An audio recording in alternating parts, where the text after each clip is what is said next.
Afghanistan, October 3rd, 2009. Deep inside the mountains of Nuristan, a tiny American outpost sits at the bottom of a valley. It is surrounded on every side by high ground. Above it, cliffs. Around it, villages. Beyond the wire, hundreds of enemy fighters waiting in the dark. Inside the outpost are just 53 U.S. soldiers. Most of them are sleeping. Then, just before sunrise, the mountains explode. Machine guns, RPGs, mortars. Bullets come from every direction. Within minutes, the outpost is burning. The enemy is inside the wire, and the soldiers realize something terrifying. This is not a raid. This is an attempt to wipe them out. This is the Battle of Kamdesh. Combat. Outpost Keating was built in one of the worst possible places. Not on a hill, not on defensible ground, but at the bottom of a bowl-shaped valley.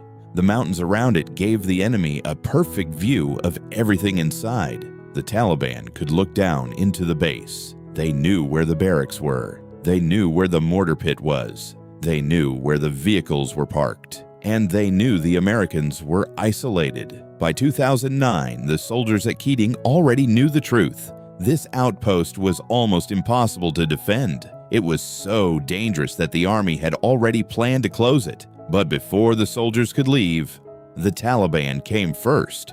At around 6 o'clock in the morning, hundreds of Taliban fighters opened fire from the surrounding mountains. Some estimates say 300 fighters. Others say even more. They attack from multiple positions at once. The first round slam into the base. Mortars hit. RPGs hit. Machine gun fire cuts across the compound. Within moments, the American mortar pit is knocked out.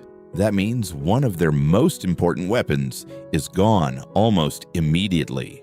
Observation post Fritja, positioned above the valley, is also attacked at the same time. That matters because Fritja was supposed to help protect Keating. Now it is fighting for its own survival. The Taliban plan is clear. Hit both positions, cut off support, break through the perimeter, and overrun the outpost. The soldiers scramble from their rooms. Some are still half-dressed. Some run straight into gunfire. The base is under attack from almost every side. Smoke fills the air. Buildings catch fire. Vehicles burn. Communication becomes chaotic. And then the worst thing happens. The enemy gets inside the perimeter. Taliban fighters breach the wire in multiple places.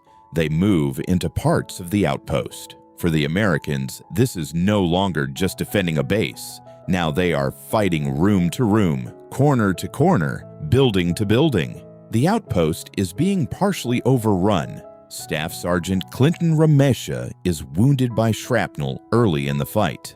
But he keeps moving. He sees that the enemy has entered the base. He understands that if they do not counterattack immediately, Keating will fall. So Ramesha gathers a small group of soldiers. They move through open ground under heavy fire. Every step is exposed. Bullets hit around them. RPGs explode nearby, but they push forward. Their goal is simple: take back the outpost. Ramesha directs fire, moves between positions, and helps organize a counterattack against Taliban fighters inside the wire. At one point, he helps recover wounded and fallen soldiers while still under fire. This decision changes the battle. Instead of only hiding and surviving, the defenders begin taking Keating back. Another soldier, Specialist Ty Carter, is trapped in a Humvee with other men as enemy fire pours into the area. The vehicle becomes a death trap. Carter is under constant fire, but he sees wounded soldiers who need help. So he runs. Across open ground, through bullets, again and again. He carries ammunition. He helps wounded men. He moves through areas where the enemy has clear lines of fire. One of the men he tries to save is Specialist Stephen Mace, badly wounded and trapped. Carter risks his life repeatedly trying to get him medical help. He does not do it once. He does it over and over. Because at Keating, survival depends on individual soldiers making impossible decisions.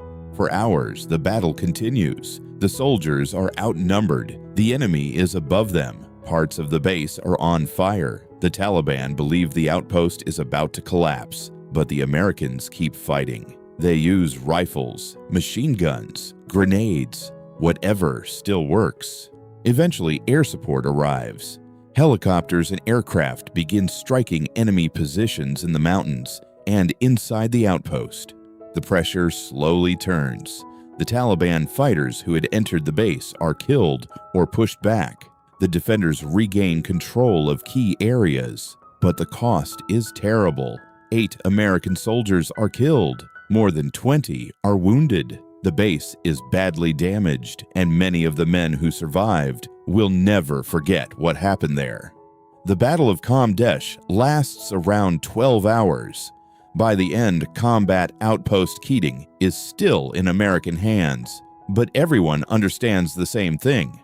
This outpost should never have been there.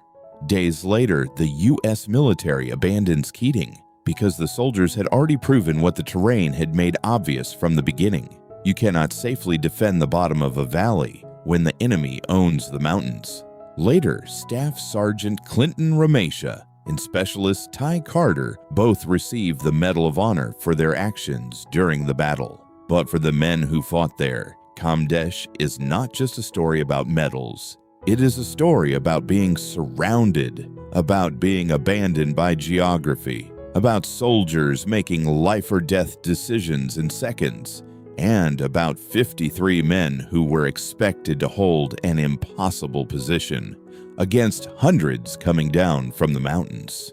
Combat Outpost Keating was eventually abandoned, but the story of the men who fought there never disappeared. Surrounded by mountains, outnumbered by hundreds of enemy fighters, cut off from safety. Yet somehow, they held the line. The Battle of Kamdesh became one of the most brutal battles of the Afghanistan War, not because of the size of the outpost, but because of the courage of the men inside it.